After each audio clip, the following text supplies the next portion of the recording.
Culamada dalka Masar ayaa fadwootay qaar ka mid ah in xubin doofaar inta la soo qaado sida kelyaha iyo wadnaha qof bil'aadana loo gelin karo oo weliba muslin ah. Arrintaas ayaa waxay dhalisay doodii abid ugu weyneyd ee salka ku haysta fadwooyinka iyo waxyaalaha la halmaala waayahan dambe.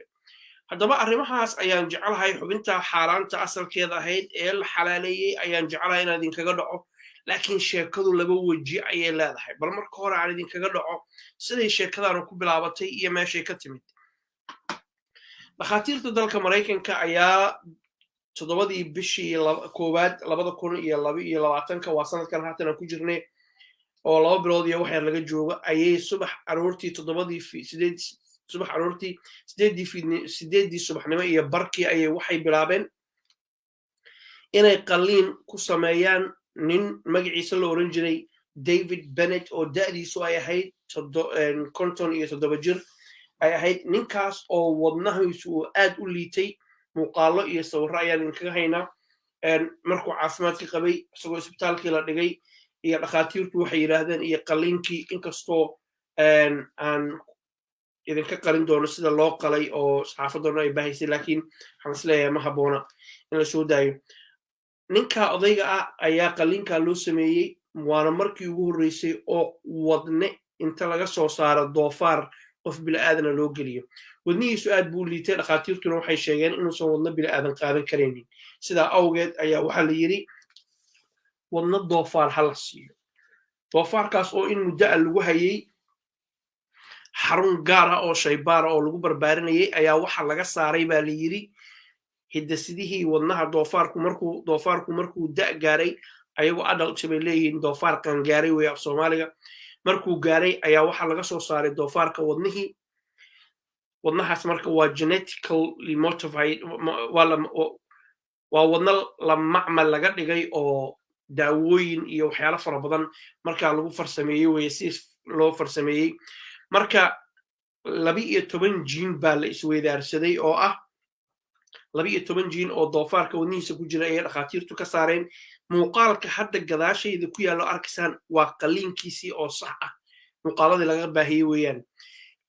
6 ka mid a jiinkii ayaa laga soo qaaday ama hiddasidihii. 6 kale oo David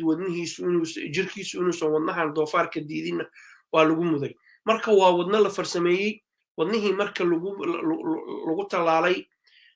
wadnihii ma uusan diidinin jirkiisii oo kama hor imaanin. Jirkan ilaahay siduu u sameeyey waa cajaa'ib. Waxaadna aad u xasuustaan aayado qur'aan oo waaweyn oo ay ka mid tahay aayadda ku jirta suuratu qad aflaxa, ilaahay markuu dadka abuurayay uu leeyahay fatabaaraka allahu axsanu lkhaaliqiin, glory to Allah, the best to create. ilaahay subxaana watacaala baa nasahan, wax sameeya wax farsameeyana Allah subxaana watacaala ayaa ugu wanaagsan. meel ka sarreyso la taabtaana ma jirto. Marka calaa kulli xaal marka qof la siiyo xubin aan jirkiisa ahayn oo bila'aadan iska daa mid doofaare ah, dhakhaatiirtu daaway qofkaas yaan noloshiisa oo dhan u qaadanayo oo uu ka mid yahay kiniini yara oo hadda ka hor inaan waraysi ka qaaday oo ila wadaagay si uusan jirku u diidinin, uusan u oranin xubintan qalaad aniga igama tirsana, dabeedna jirkii waa xubintii weeraraya, xubintii markuu weerarana xubintii buu dilaya. Si aysan saas u dhicinin ayaa waxaa laga qaaday baa la yidhi 6 hidaside oo horay doofaarka ugu jirtay wadnihiisa. 6 kale ayaa lagu muday si uusan u diidinin. Si kastaba ha ahaatee, ninkii David ahaa waa la waraystay, isagii waraysigiisiina wax yar baan kaga soo gudbin doonaa. Laakiin arrinta xiisaha la waxay tahay culummada muslimiinta oo fadwooday in xubin doofaar qof loo gelin karo bil'aadana. Bil'aadan iska dhaafo muslimiintu inay qaataan ku dhiirigeliyo.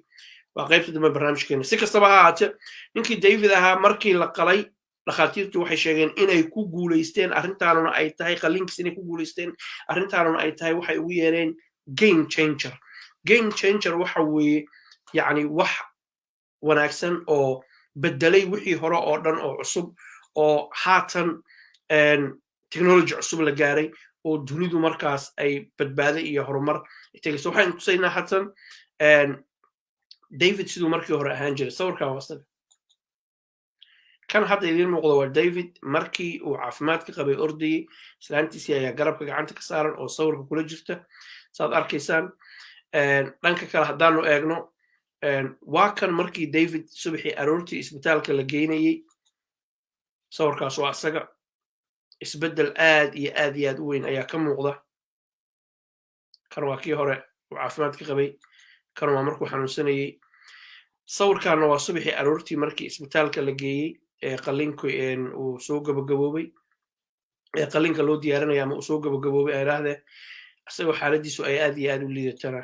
waa kan laba qof oon haba yaraatee wax shuqula isku lahayn weeye dhakhaatiirtu waxay ka yidhaahdeen ayaan rabaa marka hore inaan idinla wadaaga muuqaal ah bal muuqaalkan ila daawada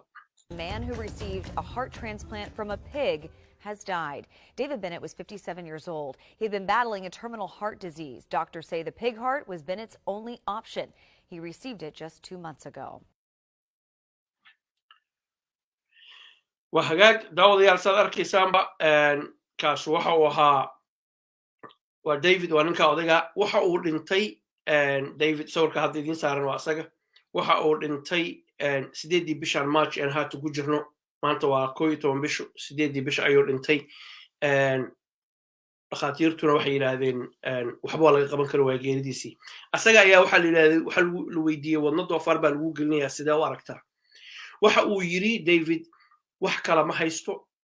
fursad kale ma haysto chance kale ma haysto waxaana ku faraxsanahay in aniga wadnahaas la ii geliyo haddii aan ku badbaada buu yidhi waa soo hadalka u dhigaya waxaad haysataan fursad dad kaloo fara badan aad ku badbaadisaan dhakhaatiirtu waxay leeyihiin maadaama keliyaha iyo wadnuhu ay aad u yar yihiin inay maaragtay dadka u baahanna ay badan yihiin oo xanuunada kala duwan oo wadnaha iyo keliyaha ku dhaca ay markaas ay badan yihiin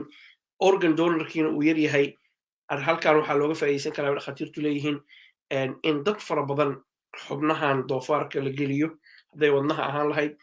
hadday keliyaha ahaan lahayd looga faa'iideysan karo doofaarku waa diyaar marka maxaa dadka noloshooda loo cadibayaa oo dhibaatada ugu imaanaysa dhakhaatiirtu saas ayay ku doodayaan dhanka kale waxaas kaloo dood adag soo bandhigay dadka u dooda xuquuqda xayawaanka oo yiri xayawaanka laftigooda xuquuq bay leeyihiin in wadnaha lagala baxa maaha ka waran xayawaankii waa loo doodaya waxaa leeyahay xuquuq buu leeyahay doofaar xuquuqdiisa ayaa loo doodaya dunidan aan ku nool nahay adduunya aakhiri zamaan ayuu odhan lahaa cabdi haybe ee majaajilistaha weynka caanka soomaaliyeed haddii la weydiin lahaa baan isleeyahay adduunya aakhiri zamaan waa gartay haddaba arrinta muhiimadda leh oo aan jeclahay inaan idinla wadaago waxay tahay hay-adda culamaadudiinka xagga fadwada iyo arrimaha diinta u qaabilsan dowladda masar ayaa waxaa la weydiiyey arrintan ka warrama waxay yidhaahdeen hay-addaas islaamka waxay yidhahdeen culimmadii waa la ogol yahay qofka in la siiyo xubin doofaar in la siiyo qof muslin ah waa la ogol yahay doodaha la isla dhex maraya waxaa ka mid a qofkaanu suu u tukanaya ilaan doofaarku asalkiisa waa nijaaso hadduu nijaaso yahay oo qofkii la yidhi markaad tukanaysaana isdaahiriya siduu qofkii u tukanaya qofkaasu maadaama xubintaas ay ku dhex nooshahay ilmo iyo awlaad inuu dhalaa laga yaaba ilmahaas d n a gaas ama hiddisidahaasaa raacaya doodu siday u kulushahay caqligaaga ma gelayso marka waxaan jeclahay inaan culamaadudiinka soomaaliyeed weydiiya annagu dhaqamadaan melihin xoolo iyo bilaadan xubnahooda la isweydaarinaya melihin ama mid inta wax laga soo qaaday mid kale la gelinaya dhaqan lagu cusub weeye culummada soomaaliyeed inay waxaan dadka u fasiraan dad fara badan oo soomaaliya ayaa jira oo markaas xanuuno haysta una baahan in ay diin ahaan u ogaadaan waxi ay u fahmaan anigu waxaan ku qanacsanahay shiikh soomaaliya inaan wax ka qaato meeshaan ka qaadan lahaa wadaad yar oo masar jooga ama sacuudiga jooga ma aha inay xun yihiin laakiin kanu dhaqankaagii caadooyinkaagii iyo backgroundkaagii buu fahansan yahay wadaadkaanuna ma fahansano wuxuu ku malaya xubin yar oo isaga ka mid ah oo iska xambaaran kara mararka qaarkood marka dooddaas ayay arrintaanu dhalisay su-aashaan jeclaha idin weydiiye waxa weeye haddii hooyada ama aabbaha ama adiga laftigaaga ama qofa adigu dhashay oo ilaahay kaa beeray ama adiga ku dhalay dhakhaatiirtu ay yidhahdaan sida keliya oonu ku badbaadin karnaa waxay tahay inaanu siino wadno doofaar keliya doofaar waxaa laga yaaba inay isweydiisaan maxaa doofaarka loo leeyahay waa la siinaya waxay dhakhaatiirtu sheegeen doofaarku inuu wadnihiisa iyo keliyihiisu ay la eg yihiin kuwa bila'aadanka sidaasna loo doortay mideeda kalena uu yahay xayawaan mar walba asagoo la heli karo xubnihiisa inkastoo kan hadda la siiyey ninkan meel gaara lagu xanaanayey laakiin waa xayawaan markaas si deg dega loo heli karo oo available ay leeyihiin waxaa jirtay 1982gii 86gii midkood waxaan meel kale ka akhriyey gabar yar ah oo aad iyo aad u yareed iyada laftigeeda waxaa la siiyey xubno markaas xayawaan oo daanyeera ayaa la siiyey ayadii way dhimatay 21 maalmood kadib ninkaanu 2 bilood kadib ayuu dhintay shakhsi kale saasoo kale ayuu dhintay markaad eegtid dhimashada iyo xubnahan xayawaanka la qaadanayo dhimashadu way badan tahay saddexdii qofba way dhinteen kan ayaana ugu dambeeyey su-aashu waxay tahay ma ogolaan lahayd xubin doofaar in lagu geliyo si aad maalmo dunidan ugu sii noolaatid goortaa dhimanaysa waa maktuub cinda araxmaan laakiin in xubintaa lagu siiyo talada dhakhaatiirta qaadatid iyo inaadan qaadan see aragtaa fadlan ra'yigiina iyo komenkiina hoos nagula wadaaga xaalku waasee culamada soomaaliyed waxaan ka codsanayaa si xushmad iyo sharaf leh inay mawduucyada noocaana ay ka hadlaan dadkana ay usoo bandhigaan annagu waxaan joognaa qurbaha mararka qaarkoodna waxa weye xaaladdu waa iska adkaan kartaa marka dadka inaad diintooda fahansiisaan aa u sharaxdaan idinkoo fiqul waaqica iyo wax socda iyo dunida la jaan qaadaya oo markaa qur-aanka fasiraysaan ha nooga dhiganina waxuu waa hore dhacay diintu nolosha maanta tan berrito iyo tan soo socota ayay la jaan qaadaysaa saasayna iyada iyo nolosha isku dhexgelayaan guul iyo gobonnimo